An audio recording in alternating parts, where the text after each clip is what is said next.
Today, I'm flying Icelandair's 737 MAX in Saga Premium business class from Reykjavik to Stockholm. The first video I ever published on this channel was an Icelandair flight 2 years ago on the same route, but on the 757. Nowadays, while Icelandair does still have the 757 in service, we mostly see the 737 MAX heading to Sweden. So I'm back to find out what it's like, how it compares, and whether Icelandair's business class is still a winner in my book. Let's do it.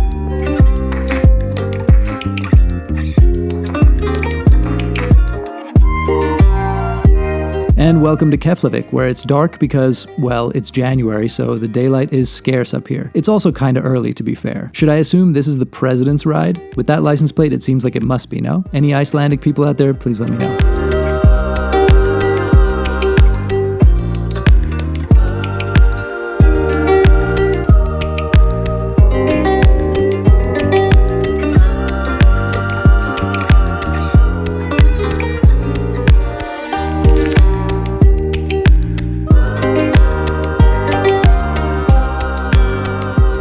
Welcome to Reykjavik, where it's time for another flight, the last flight of this big, kind of weird trip I've been on, starting off flying through Amsterdam to Saudi Arabia, Jeddah, via Bahrain to Dubai, New Emirates A350 up to Edinburgh, then to Copenhagen to catch my trip into Greenland, doing some flight radar stuff there and some for my own channel, up to Sisimiut, a couple days there, dog sledding, snowmobiling, flight over from Nuuk then to Keflavik yesterday, spent the night here, and now last flight of the trip back home. I've done this 2 years ago, same sort of thing, flew in on Air Greenland on the Dash 8 and then took Icelandair home. That time it was a 757, this time it's a 737 MAX, good with a bit of variety. Interestingly enough, it's 2 years almost exactly since I started publishing videos to this channel, my channel, and I started off with the Icelandair 757, so kind of nice to come back to this experience, this same 7:30 a.m. flight, as much as it's a bit early, especially when you've acclimated to Greenland time a couple hours earlier than this, and it's dark as before in the winter, so the sun won't rise for ages. But fun anyway, all good, and if you haven't seen that 757 one, I'll stick it up here. First video on this channel. It's done okay considering, actually. Over the years, it gets sort of consistent, small but consistent views. So yeah, thank you to all of you who've been here since then. Also welcome to any of you who are new here. And also I want to remind you that I now have memberships here on YouTube. Very easy to sign up, just a few clicks and you'll be on the inside, in the in-group with me, getting some access to extra perks. And I would love it even if you don't sign up, if you wanted to just check out what I'm offering and let me know. Send me a message on Instagram, post it in the comments here, let me know what you think of the perks that I'm offering there. And if it doesn't seem worth it to you, I'd love to know what would be worth it to you if you'd consider signing up with some other benefits. It helps me to keep doing this more and more and make it financially viable. So thanks for your support by watching, by liking, sharing with your friends, subscribing, and those of you who joined get an extra special place in my heart, but you're all very special to me, of course. All right, let's go find the Saga Premium Lounge. I have only enough time to enjoy some pastries and a coffee in the Saga Lounge. It's a nice lounge, a bit crowded maybe, but I didn't have a problem finding a seat, and I like the cozy Nordic lighting and general atmosphere.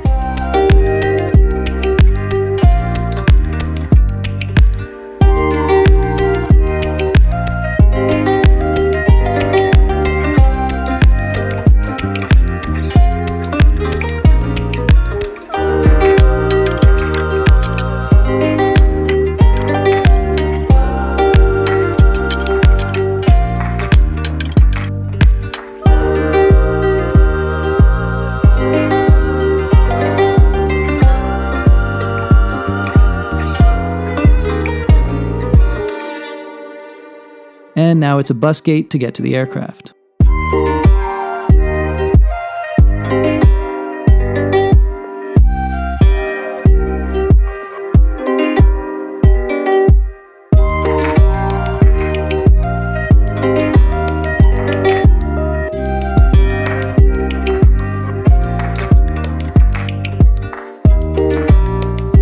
I'm in row 1, which has so much legroom on this side. It really removes most of the usual drawbacks of a bulkhead row, and I can't recommend this enough, especially if you're by yourself and want to be able to get out to the aisle. Note that the starboard side front row has a bit less room. I would still take it though. These are recliner seats, much like first class on domestic in the US. They're wide and comfy, already far better than almost every European airline's regional business class. Now, this is also what Icelandair flies on much longer runs to North America. Is it the most amazing seat for a transatlantic? No. But they do often price it accordingly, so it can be a great value way to do those trips. It's kind of like getting a wide-body premium economy seat, but with a bit more space and a much better soft product. I would actually say that this might be the best premium economy transatlantic product out there. If you can find pricing similar to others in the sort of premium economy range, I think it's great, and a connection in Keflavik is not such a bad thing. And on that front, here we still have some of those lovely perks of Icelandair, including the extensive gin menu that they're famous for. You won't go thirsty. However, they seem to have done away with the extensive food and snack menu I had on my flight 2 years ago. That was so much fun, complete with unique Icelandic chocolate bars you could order, things like that. Is this cost-cutting in action? I'm not sure, but it seems to be. Let's get up in the sky and we'll look more at all of this.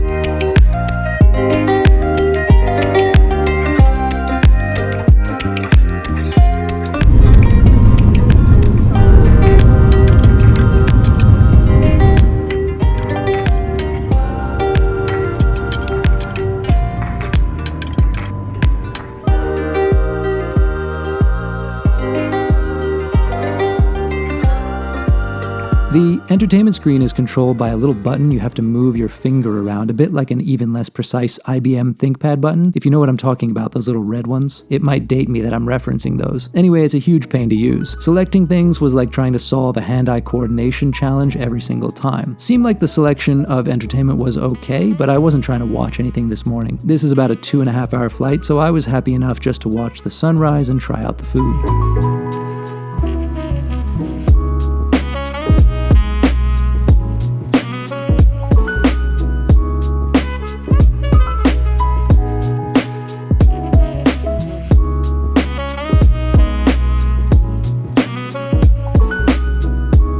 Breakfast was tasty, but there was only one option. At least they printed out a menu to tell you what you were getting exactly, and delivered that with the food.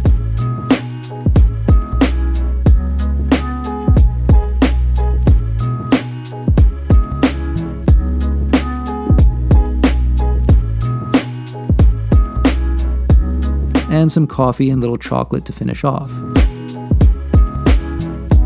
Recline is okay, it's nice for just chilling out. I wouldn't expect to get a full night of sleep in this seat though. And yet, Icelandair just has a great vibe. I love all the branding, the promotion of Iceland itself, and the way they really utilize Iceland's strong brand and kind of ride that wave. It's really smart and it's attractive. I like the colors they're using, the service is friendly, and it's just a really good quality experience compared to most European carriers. This ticket costs $439, and I'd say that's a really fair price for what's offered here. What do you think? So, was the 757 offering any better than this? Well, it seems like 2 years ago they did have a more extensive menu, like I mentioned, so that was clearly a downgrade here. But as for the rest of the experience on board, while I adore the 757 and its classic looks, the onboard experience is probably a bit better on the MAX if I'm honest. It's quieter and it has nice mood lighting. Still, being an av geek, I'd choose the 757 if I could, but the future with the MAX is no downgrade either.